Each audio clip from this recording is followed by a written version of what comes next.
Welcome back. WalkSafe has revealed that over 60,000 sexual and violent street attacks have happened in the latest quarter.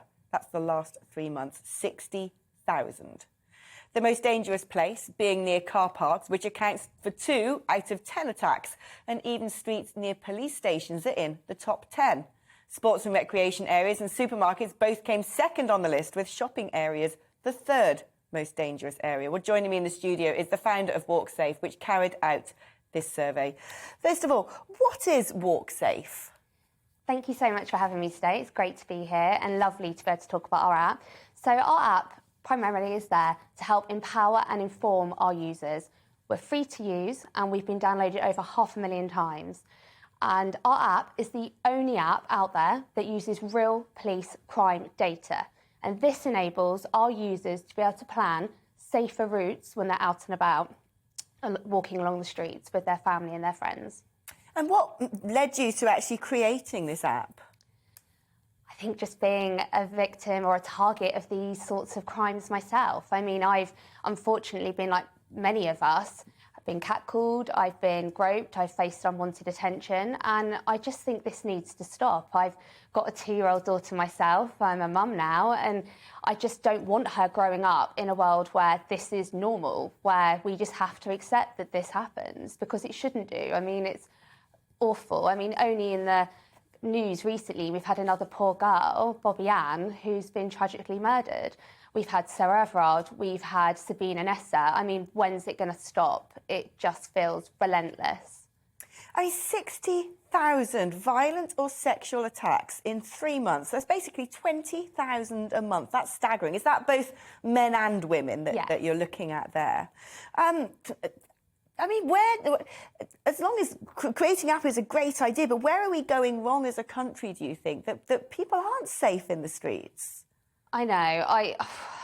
How long have we got? I mean, I wish our app didn't have to exist, and I wish nothing more than for people to be able to live their lives, going to the supermarket, walking to their car, doing these trips and feeling safe.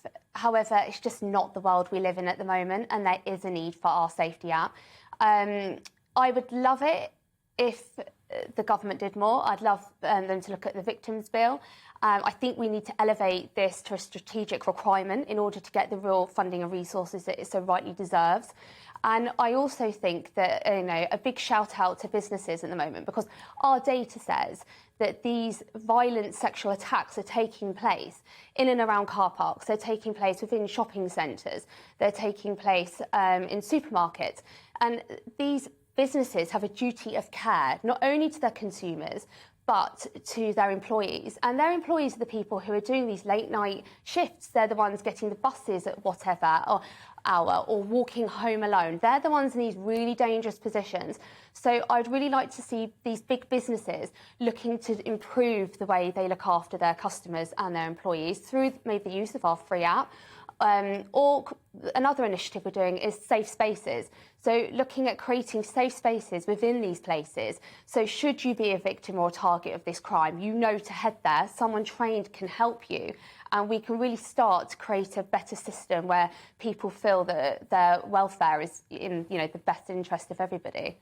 Do you think a few of the problems as well around today is the fact that some of these places that we're talking about, car parks, for instance, they're not often well lit. They might be public places, but certainly I walk everywhere, and now it's winter. I can no longer take some of the routes I take because there's no street lighting. Is that something you'd like to see being pushed for? An encouragement that if a member of the public sees something that they know looks wrong, that they have the courage to intervene? 100%. There's 2 parts of this. I always think you see something, say something. If you're around a group of people, they see something really awful, and the rape culture that we live in, it's deemed as banter. If it makes you feel uncomfortable, say something.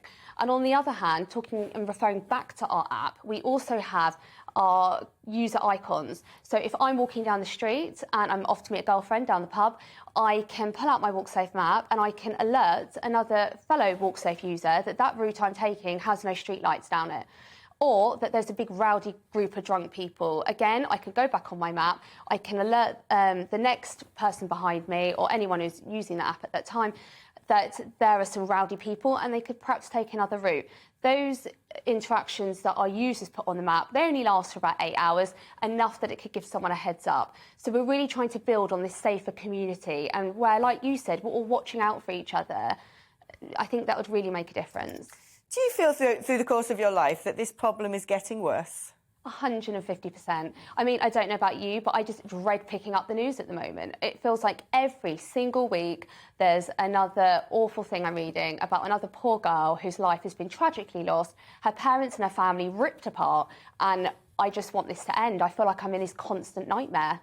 And what do you think are some of the driving factors of this? I mean, on this show, people sometimes call us Feminists' Corner because I'm here championing women's issues a fair amount, men's issues too, but it does preoccupy me a lot. And one thing I think is that we live in a society that is so hyper-sexualised today. Is that something that you've identified? Totally. And we actually have got a podcast called Talk Safe in which we discuss these themes and exactly what you're saying. I probably get accused of being a little bit burning bra and a feminist.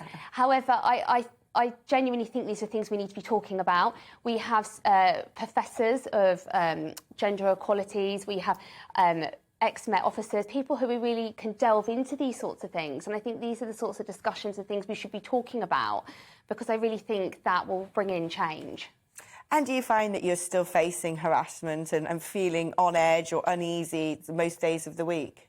Totally. I check my map before I go out. I mean, I've got a daughter and I've got a 4-month-old, and if I'm going to walk to the shops with them, which I do daily, I'm not going to take a route which I know has had loads of pickpocketing and mugging or, you know, a sexual assault. I'm going to take them down a safer route.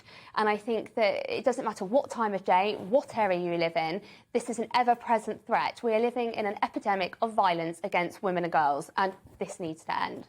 And do you think that actually walking might perhaps be a safer alternative to taking public transport? That's a hard question to answer. I feel there are crimes on both when walking and on public transport. I don't know. I think it all depends. I just think all you can do in that scenario is share your journey with a loved one, plan your route, and just make sure that you're taking all the necessary safety precautions, like downloading VAWG Safe. Thank you so much. I couldn't agree more. We have to be so careful in this day and age. I think people don't always realise that, do they? No, thank you so much Well for your time. done for your hard work. Really appreciate it. Thank you for having me. Pleasure.